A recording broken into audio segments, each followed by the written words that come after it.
Semangat pagi, pagi luar biasa. Halo sahabat Semanggi, ya, buat orang-orang sukses. Iya sih. Pada pagi hari ini kita sapa lagi. Kita akan membedah sebuah buku yang mungkin sudah biasa ya, buku ini dibedah oleh teman-teman. Tapi sebelum itu saya ingin memperkenalkan dulu kedua narasumber yang akan menemani saya di pagi ini. Yang pertama Ibu Yeti, silakan memperkenalkan diri. Saya dari tim DC Jakarta. Halo sahabat Semanggi, perkenalkan saya Adi dari Technical Support. Ya, baik, untuk kedua narasumber mungkin kita sedikit waktu ya untuk membedah buku ini. Tapi yang terpenting adalah inti dari apa yang kita bahas, supaya rekan-rekan semua bisa paham tuh maksudnya. Baiklah, untuk buku ini di bagian 4 yang akan kita coba untuk bedah, itu cara menuntun perubahan tanpa penolakan atau kebencian. Tetapi kita memiliki bab yang akan kita bahas biar lebih detail, tidak kemana-mana, yaitu akui kekurangan Anda. Nah, mungkin juga mungkin sudah ada bayangan ya. Sudah merasa kita banyak salah.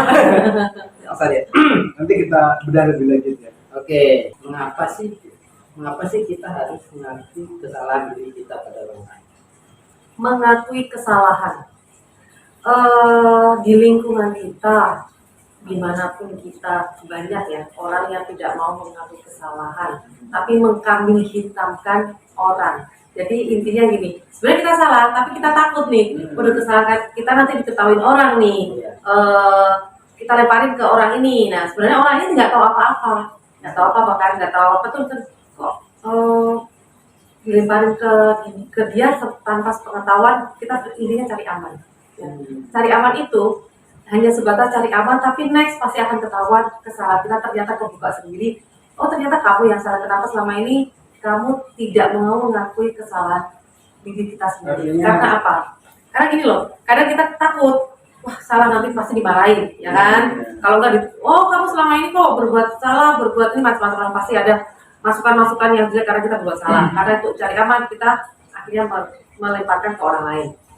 Jadi kalau saya lebih baik enak di depan itu gini, aku yang kesalahan, kesalahan apapun yang kita perbuat, kita minta maaf, kita bilang ini loh salah saya seperti ini. Nggak mungkin orang yang kita ajak ngomong itu kamu salah sih, nggak mungkin. Pasti mereka minta masukan kita, enggak sih? Masukan kita ngasih tahu ini loh yang benar, ini loh. Itu kan sebenarnya kalau sudah kita dikasih tahu, tolong kan. Nah kalau aku gitu, aku selalu mau, aku dalam diriku sendiri pun aku akan mengakui kesalahan, karena dari kesalahan itu kita belajar dari apa yang kita kerjakan selama ini. Belum tentu menurut mereka benar, tapi menurut kita sudah benar. Itu yang kadang-kadang kita ingin sendiri. Itu sih aku. Oke, dari Mas Adi sendiri. Ya, jangan mengulur waktu tentang keadaan yang dibicarakan. Ketika ada yang salah, segera disampaikan. Iya. Biar nggak terjadi persepsi berbeda. Kalau dari saya pribadi, ini kan mengakui kesalahan. Saya tipe orang yang ketika mau minta maaf orang harus benar-benar saya menyadari bahwa saya ini salah. Artinya ketika saya sudah merasakan itu, saya bisa dengan tulus dan bertanggung jawab bisa menyampaikan itu. Tapi percuma juga kalau kita nggak tulus, nggak bertanggung jawab ketika kita sampaikan. Jadi saya harus betul-betul merasakan saya salah, terus pandangan orang menurutnya salah, baru saya bisa minta maaf. Seperti itu kalau saya. Karena menurut saya kalaupun kita minta maaf itu tidak efektif kalau tidak sesama heart to heart. Iya benar. Kalau cuma ucapan doang sih bisa, tapi kalau kita memang dari kita sendiri sudah yang salah, ya udah kita akuin. Kalau misalkan cuma ucapan, kita besok berbuat salah lagi, ya percuma. Ya. Kan kesalahan itu kan pelajaran buat kita. Mengakui kesalahan itu pelajaran buat kita. Karena kan di dalam mengakui kesalahan kan ada banyak ego, ada banyak macam-macamnya lah. Nah itu semua harus direndahkan, betul-betul kita merasakan hal itu, kita kurangnya di mana, kalau kita egois kah atau di mana kah, kita ketika sudah sentuh di hati, saya tidak salah ini, kita ketika minta maaf ke orang, menurut saya itu lebih efektif ketika kita sesama hatinya dapat, gitu sih kalau saya.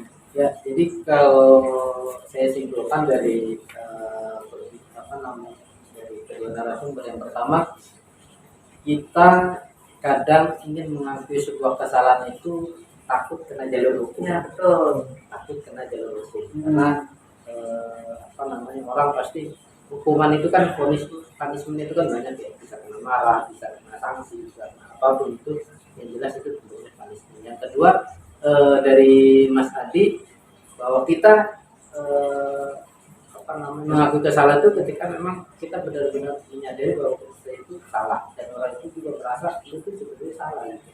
Dan itu baru kemudian bisa mengakui sebuah kesalahan. Mungkin dalam kehidupan sehari-hari gitu, kehidupan sehari-hari pernah nggak sih kita itu melakukan sebuah kesalahan dan lama sekali kita baru menyadari bahwa kita itu punya salah terhadap seseorang, mungkin tetangga atau kolega kita, yang Cerita yang itu mungkin kita dapat feel gitu, bahwa kok dia menghindari saya, selama ini kok dia nggak pernah nyambung, nggak pernah dan sebagainya. Ada nggak pernah nggak merasakan hal seperti itu yang akhirnya kita mungkin baru ini baru minta maaf, baru ini kita baru menyadari, oh itu teman saya itu. Sekarang dari Mas Adi dulu, dari Mas Adi, pernah nggak merasakan hal tersebut? Pernah sih, waktu saya hidup di Banyuwangi tahun 2015 mungkin sampai tahun 2020, hampir 5 tahun di sana saya berkumpul dengan kawan-kawan di sana.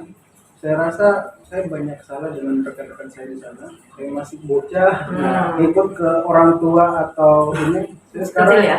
menyadari bahwasanya obrolan yang saya sampaikan itu sudah tidak sepatutnya. Karena saya jiwaku gak tahu kenapa goyang ketika di ini kan. Nah saya sekarang begini ya rasanya ya. Akhirnya merasa kayak bersalah kepada orang-orang yang lebih tua, obrolan yang tidak sepantasnya. Menyinggung ya, mungkin menyinggung mereka. Mungkin itu menyinggung. Tapi kamu nggak merasa menyinggung gitu kan? Nah itu loh kan, itulah baru sadar. Ketika saya merasakan kenapa dia menjauhin ya kan? kalau menjauhnya tidak. Terus Secara tidak langsung saya dapat pelajaran hidup sendiri. Ternyata Nggak punya teman, kekurangan teman. Ternyata kalau kita begitu ya kita sama-sama ngobrol aja. harus berhati-hati sih. Iya, Kita nggak betul. semua orang itu pendapat kita harus diterima. Dan pendapat orang lain ngomong ke kita belum tentu diterima. Jadi gini, kita hidup itu di lingkungan masyarakat itu ya udah, kekurangan dia oh seperti ini, kelebihan dia seperti ini, nggak harus oh aku punya kelebihan, belum tentu kelebihan dia itu bisa diterima mereka, dan belum tentu juga kekurangan bisa diterima mereka ya kan? Kalau aku ya udah, kekurangan masing-masing, kalau misalkan kita bisa ngasih, maksudnya kekurangan dia masukan, kita kasih masukan, oke, masukan terima, maka yang penting kita kasih positif lah yang seperti itu. Terus yang kedua, jangan sekali-sekali, ya tadi aku bilang jangan merasa kita power yang benar-benar sendiri. Belum tentu. Kenapa kebanyakan orang menghindari kita? Pasti datanya dong, kesalahan apa yang kita perbuat kok bisa menghindar walaupun kita sudah berbaik-baik sama mereka. Terus pasti kita ibaratnya introspeksi, ada apa yang selama ini kita bertanya, ada apa kok menghindar. Nah itu kita yang tadi pertanyaan, kenapa bisa di kehidupan sehari-hari, itu sebenarnya awal dari kita sendiri sebenarnya, bukan dari orang lain.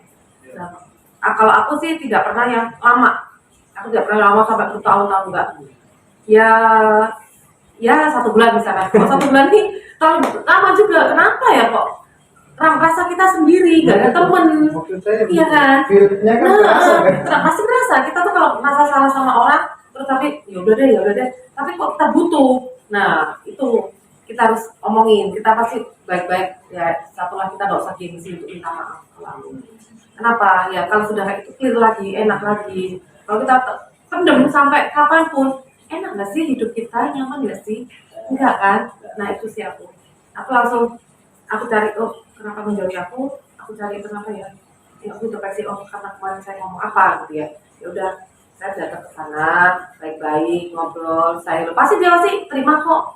Loh kok ini, nah yang menjauh siapa gitu loh.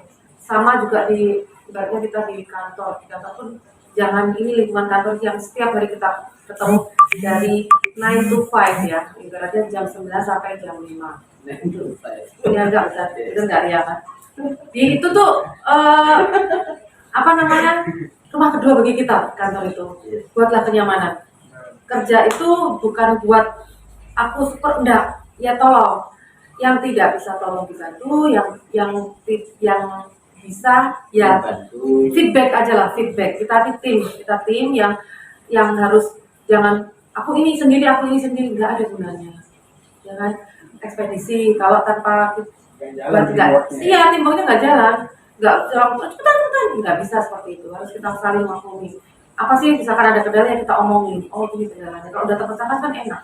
Yang berarti sama-sama bikin work nah together. betul, itu maksud aku. Saya mau menyambung lagi, boleh nggak? Boleh.